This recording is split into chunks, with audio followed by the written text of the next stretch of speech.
Not jamming in this spot and not putting yourself in the position where you can jam in this spot could be silently destroying your win rate.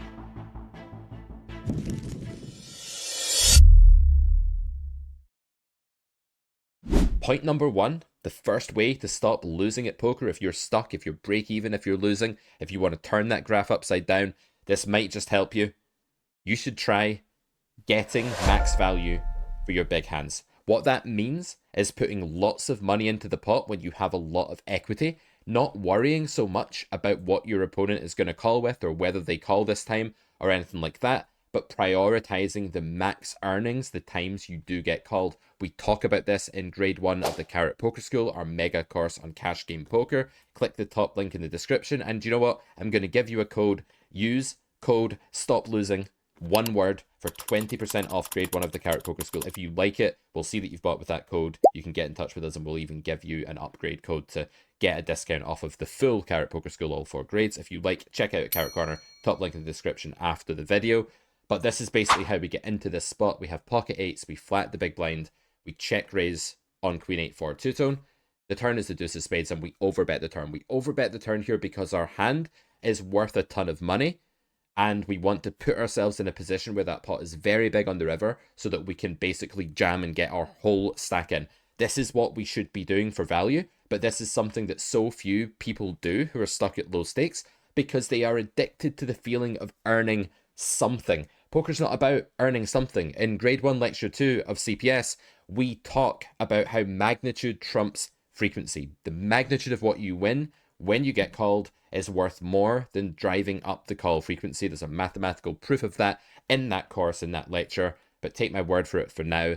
This is what you need to do. So few people who are stuck at low and micro stakes are putting themselves in a situation where they're actually winning a stack. You could argue that against the nut flush specifically, you're winning a stack all the time, but you know, villain can have a queen or a worse flush here. You really do want to put the maximum amount in here for value if you're not check raising the river, which I actually don't think is best against passive pools. So this one, very, very important to get your whole stack in here when you have an extremely big hand. Facilitate that earlier on in the hand by raising flop, overbetting turn, and then make sure that you stick the rest in on the river, even if it's an overbet. Don't worry about this foldophobia. Don't fear your opponent folding. Get the money in, and if you look back over 100 or 1,000 or 10,000 trials of you doing that, you will see how good it is for your win rate. Trust me, this is one thing that could just get you to stop losing at poker. Let's get that blue line shooting up further. Okay, let's move on. In this hand, our opponent failed to recognize that they were basically only beating a bluff. We talked about this at great length in the last video that came out just about a week ago. Check that one out after you've watched this one. But basically, this is an extremely important thing. This is a splash pot, and it's the happiest I've ever been to receive a free flop in my entire life. I mean, just imagine getting to 15 to 1 to look at the flop with the queen 4 of hearts here. What a dream. Shame we didn't hit anything, but they were nice enough to give us a second go at hitting something. Then they were nice enough to give us good pot odds. Just peeling here for implied odds, pot odds, hoping more people call, just hoping to get a better bang for my buck here. Risk reward ratio is very good here, so very easy call. Get there in the river, this player checks, and we have a very easy value bet. I mean, our value range in this spot when we bet fairly big is basically flushes, right? Let's face it, we're not really value betting with anything else. We don't have sets. We hardly ever have a 4. If we did have a 4, I don't think we could bet the sizing. We're saying we have a flush or a bluff, and this is a very under-bluffed spot. That means that from our opponent's point of view here, it's very unlikely that we're getting to this situation in a 3-way pot and then finding some bluff on this heart river when all of the random heart combinations in our range just got there. So I'm not bluffing enough here. No doubt I'm just weighted strongly towards value here. That's just the way it goes. That's just the way this spot should be. And our opponent, if they're playing really good poker, should ask themselves a key question. Am I beating villain, meaning my value range, or am I just beating villain's bluffs? And in this case, villain is only beating our bluffing range. So all that matters is whether we're over bluffing. Forget about your hand, forget about the board, your absolute hand strength, forget about your ego, and don't just call because you can't fold a straight. Don't call it a cooler. Don't lament to yourself that you're so unlucky and there was nothing you could do. This is nonsense. This is a clear fold. If you're hand reading and asking yourself the right questions, ask yourselves, guys, how often do you lose a big pot or stack off in spots like this because you just refuse to be honest about whether your hand beats any value or whether it just beats bluffs, and then you don't even ask yourself how likely your opponent is to be bluffing. Point 3, don't bet the middle. Don't bet the middle of your range. Stop inventing weird reasons for betting. In this hand, we have ace queen. We open, we get 3-bet, we called. We misread the action here in game. I actually thought I was the 3-better and that this was under the gun. So, you know, also an extra point. Maybe the 10th way to stop losing is read the action better than I have here. Do as I say, not as I do, as every teacher likes to say. And we go for a third pot here on the flop, which is a bit weird because we thought we were the C-better, but it's fine. Villain calls, and the turn is a king. And now if we actually are honest about our hand strength, what is it we expect to bet turn and jam river with and be called by worse? Remember, in the 8th hand, we were very happy just building the pot all the way because we knew by the end when we made that giant investment, we'd be super happy when called. We had the nuts, right? Here we are losing to quite a lot of combos. King Jack, Ace King, Pocket Jacks, Pocket Nines, Queen 10, some other two pairs. We're chopping with Ace Queen. It doesn't seem like if we bet turn and jam river that we're super happy. You can bet the flop, the turn, the river, any street in poker for one of two reasons. You can value bet or you can bluff. If you can't clearly satisfy one of those criteria, you should not be betting. Don't bet to rep the king. Don't bet to scare your opponent. Don't bet to find out where you're at. Don't bet solely for protection. Protection's a side benefit of betting. Don't make up reasons that are not one of the primary pair of reasons. Value betting and bluffing. I can't stress this enough. We check here because our hand's not vulnerable. We do not crave the whole stack going in here. We're going to get a lot of transparency if villain bombs this river. We can just fold, like we're going to have a bluff catcher in an underbluff situation. And if villain checks again, then we get the green light to value bet. We've now moved ahead of hands like ace jack, etc. If villain had a king, they're very likely just not checking the river. And this is going to be true in most of your games. If you're playing 25 NL, 50 NL, 100 NL, this is going to be true. And we get paid off by ace jack, which is nice. Don't bet the middle of your range. Don't invent new reasons for betting. Not only are you complicating the game, but you're also just playing in a very unsound way.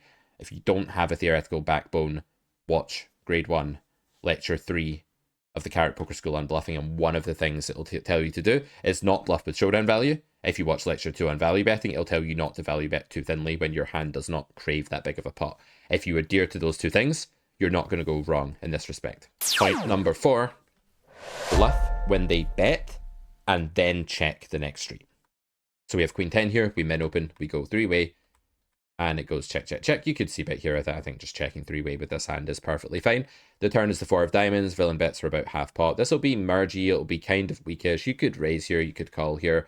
If you call, you obviously have the intention to bluff the river because that is the pattern that they've bet and then they've checked. We call this river blunder theorem in the Carrot Poker School. You might have heard me talk about it before, but this action sequence is one that even in game theory, you're meant to get a ton of fold equity here. So if you bet pot here, you'd break even if they fold 50% of the time, right? If you're bluffing, but they're going to fold more than that, even in game theory. In practice, they tend to overshoot that even more. They tend to fold more than the solver, which folds more than the break-even point. After this line is music to your ears when you have nothing. If you check this river with this hand, it's not that you don't deserve to play the game or anything horrible like that, but you're losing a lot of EV. You're costing yourself a ton of money. So that's a joke, by the way. I say you don't deserve to play this game a lot on this channel if you're not a regular subscriber. Why don't you hit the subscribe button? You can catch this content more and more. So yeah, this is a play that you just have to make. It's very bread and butter when you get to a certain level, but many of you who are hard stuck, who are not beating 25 NL, etc., are just missing these bluffs all the time. If they bet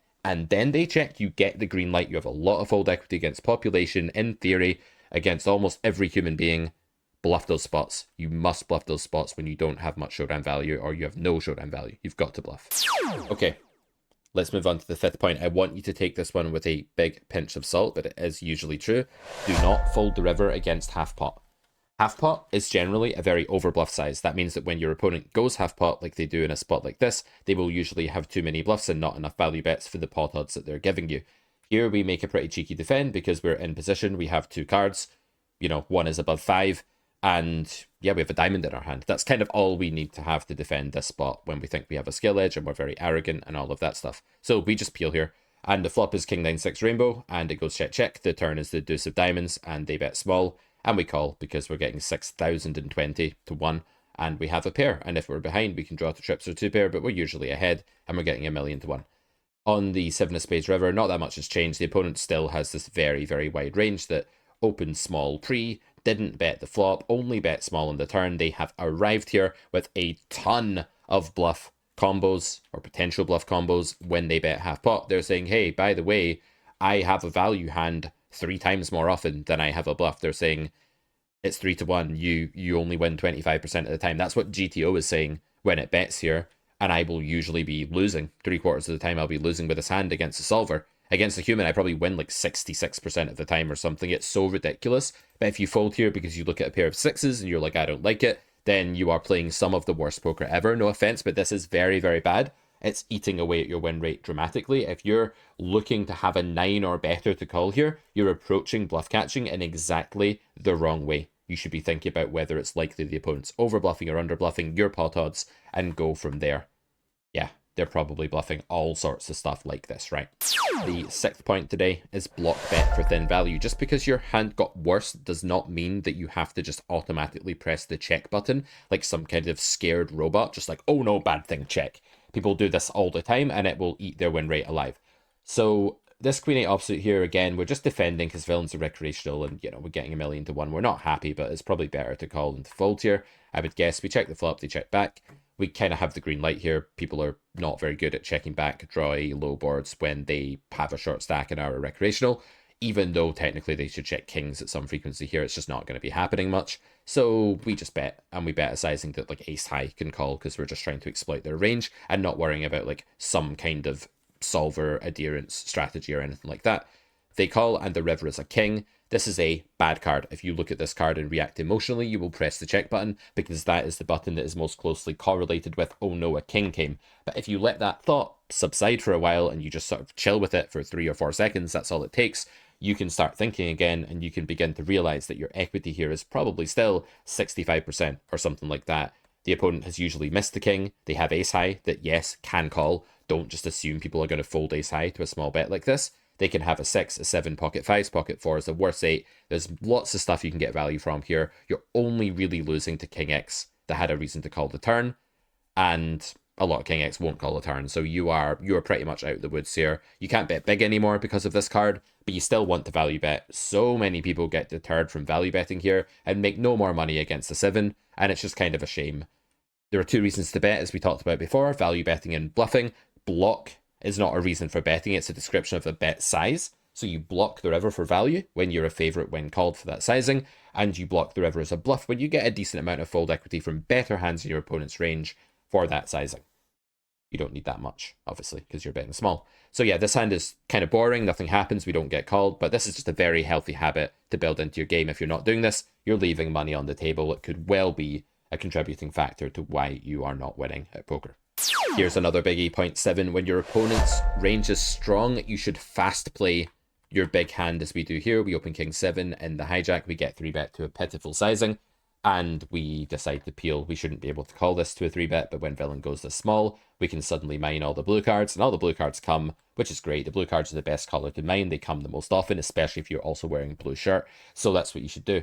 Villain bets the flop for half pot, and we just fast play. We're just like, okay, what's that you say? You have like ace queen with a diamond, or jacks or queens or kings or aces, or ace 10 with a diamond or something. You have some hand that you want to bet half pot with. Okay, they could have nothing, but if they have king queen of clubs, their propensity to just blast off this board after going 7 big blinds before the flop is going to be non-existent. So you just want to fast play. Villain puts money in, we put more money in, they put even more money in, and we oblige, and they just have kings. If we slow play here, a few bad things can happen. More blue cards can come that can kill our action. An ace can come that can kill our action against hands like this. And if your opponent's not bluffing you much anyway, because they just have a really strong range, there's no reason to slow play. Slow playing is good when you want to maximize from the bottom of the opponent's range, when they're going to be bluffing a ton, and you don't want to shut down those equityless bluffs. But when villains' bluffs are all like tons of equity because they have a blue card, and there's like 3 blue cards out there, or they just have a value hand with or without a blue card, fast play your 2 blue cards, right? That's all you gotta do. All right. Stop slow playing for no reason. Stop fearing that they're going to fold. Stop copying a solver. Stop protecting your checking or your calling range, and start maximizing EV today, and you might just get unstunned. Point number 8, exploit c-bet monkeys. C-bet monkeys are everywhere. They are like mosquitoes when you go to a hot country. They bite you, and if you don't swat them and hit yourself in the face and put ointment on, you're going to suffer. And the ointment here is to not respect this line, half pot on 965. This is effectively a range check board in game theory. A creator I know called The Hungry Horse would definitely range check this board. But this is not the hungry horse. This is a very meek horse altogether who's just betting for the hell of it, probably. So we raised with the 9. We're just like, okay, what's that? You say you're betting all kinds of stuff you shouldn't be betting, because this is what your opponents will do at low stakes, at micro stakes. I'm going to just raise with top pair. I'm going to fast play. I'm going to make you fold live stuff. I'm going to get value. I'm not just going to call, which is the default GTO play. I'm going to actually play my hand like an intelligent human. The turn is the jack of spades. They check again. I'm going to keep value betting. I'm not going to go big. My hand doesn't have a super high investment ceiling, but it does have the propensity to get one more bet in for value. It can do that very comfortably as long as we don't oversize it. And again, the opponent's range is a lot of ace high. It's a lot of worse pair. It's a lot of draw. It's a lot of pair plus draw. Just keep value betting.